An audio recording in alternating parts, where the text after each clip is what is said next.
के जो ससुर हैं उनको ईडी ने दरभंगा से मुजफ्फरपुर बुला लिया है और उनके साथ पुलिस की टीम आ रही है। दरअसल मुजफ्फरपुर में भी इनके ससुर का कामेश्वर झा का आवास है और वहाँ पे भी उनसे पूछताछ की जाएगी। फिलहाल जो गिरफ्तारी की बातें आ रही है उसको लेकर संशय है, क्योंकि उनको सिर्फ ये बुलाया गया है कि आप भाई आपके सामने सर्च होगा या आपके सामने सारे दस्तावेज और आपके घर की सर्च की जाएंगी, तो इस लिहाज से उनको बुलाया गया है।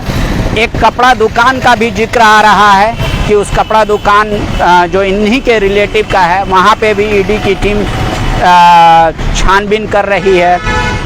रांची में जो बरियातू में पूजा सिंघल परिवार के जो हस्बैंड हैं उनका भी ये माना जा रहा है कि जो पल्स हॉस्पिटल है वहाँ पे भी अब छानबीन हो रही है। बात अब आती है कि नोटों के गिनती की, तो नोटों के गिनती के लिए सेंट्रल बैंक से 2 मशीनें मंगाई गई है और ये कोकर में हनुमान नगर जो है वहाँ पर सीए जो है सुमित कुमार, उन्होंने इस बात को कहा है कि हाँ ये पैसे असेसमेंट के लिए मंगाए गए थे और ये पैसे मेरे या मेरे क्लाइंट के हैं। तो लिहाजा आप इस बात से समझ सकते हैं कि अगर वो कंफर्म होंगे या उनके पास ये इन सारे पैसे का वैल्यू असेसमेंट के लिए जब आया है, तो अब ये सवाल उठता है कि अगर जब सीए इतनी दावे के साथ कह रहे हैं कि हाँ ये पैसा है मेरा है या मेरे क्लाइंट का है, तो उनके पास इसके पूरे कागजात भी होंगे। लेकिन इतना पैसा कैश घर में रखना या दफ्तर में रखना ये एक शक के दायरे में आता है और इसकी इजाज़त कानून भी नहीं देता। फिलहाल यहाँ पे देख लीजिए, ये इस गेट में ताला और छोटे वाले गेट में भी ताला लगा हुआ है।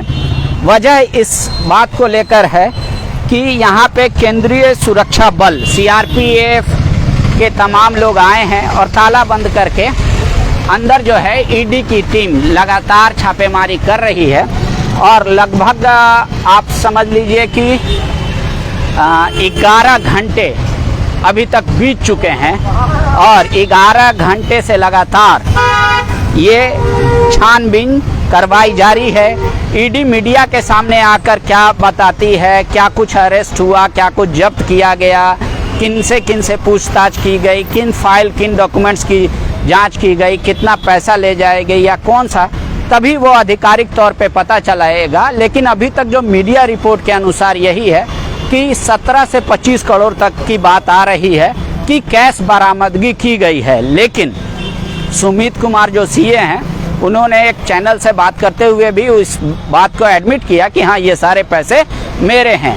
हालांकि उसी बीच दौरान ईडी के कुछ लोग उनको अपने साथ ले गए तो घर में ही, तो वो पूरी बात वो नहीं बता पाए कि किनके किनके पैसे हैं। लेकिन ये माना जा रहा है कि पूजा सिंघल के पर कार्रवाई होने के बाद कई और भी तथ्य खुलेंगे, कई और लोगों के यहाँ छापेमारी हो सकती है या कई और अहम दस्तावेज भी जांच किए जा सकते हैं। फिलहाल ईडी के तरफ से कोई ऑफिशियल जानकारी नहीं आई है। मैं कोशिश करूंगा कि मेरे कैमरामैन अगर संभव हो सके तो आपको ये आवास का निचला हिस्सा दिखाएंगे और ये है वो सरकारी आवास जहां पर पूजा सिंघल परिवार रहती हैं। आपको बता दें कि ये खनन और उद्योग विभाग में सचिव भी हैं और जैसा मीडिया रिपोर्ट में अभी आ रहा है कि 25 से करोड़ कहीं 17 करोड़ इनके जो सीए हैं करीबी उनके पास से बरामद हुआ है। लेकिन आपको बता दें कि अभी तक पुष्टि नहीं हुई है। जो पूजा सिंघल के हस्बैंड हैं अभिषेक झा, उनसे क्या कुछ बात हुई है, उनके करीबियों के यहाँ क्या कुछ पूछताछ हो रही है, ये फिलहाल नहीं बताया जा रहा है। लेकिन ये कहा जा रहा है कि ईडी 6 राज्यों में इस तरीके की छापेमारी कर रही है। आपको बता दें कि जो हाल फिलहाल में बीजेपी के तरफ से जो प्रेस कॉन्फ्रेंस किया गया, जो पूर्व मुख्यमंत्री रघुवर दास ने किया था, उस समय भी ये मामला काफ़ी सुर्खियों में था कि मुख्यमंत्री के खनन पट्टे के बाद भी कि ये दस्तावेज कहां से आ रहे हैं और किनके पास से आ रहे हैं। लिहाजा ये छापेमारी अहम है और इससे भी अहम इस बात की जानकारी होगी जब ईडी मीडिया ब्रीफ करेगा या कोई प्रेस विज्ञप्ति जारी करेगा और वो बता पाने में ये सक्षम होंगे कि ये छापेमारी के पीछे वजह क्या थी, क्या सूचनाएं थी, क्या जानकारी मिली और यहाँ घर या जो तमाम जो ठिकाने हैं 19 जगह जो छापा मारा गया वहाँ से क्या क्या कुछ बरामद हुआ है। लेकिन आप झारखंड हालांकि भ्रष्टाचार को लेकर शुरू से ही बदनाम हुआ है, लेकिन अधिकारियों पे इस तरीके से पहले भी कार्रवाई हुई, लेकिन अधिकारी के यहाँ छापा मारना ईडी का और इतने लंबे समय तक जाना ये पहला उदाहरण है। लिहाजा हम आपको हर अपडेट देते रहेंगे, आप हमारे साथ बने रहिएगा। 1900 जगह की तस्वीर आपको हम दिखाएंगे और अगर ईडी की तरफ से कोई ऑफिशियल बयान भी आता है या कोई उनका विज्ञप्ति आता है तो उस बात की भी सूचना हम पल पल देंगे।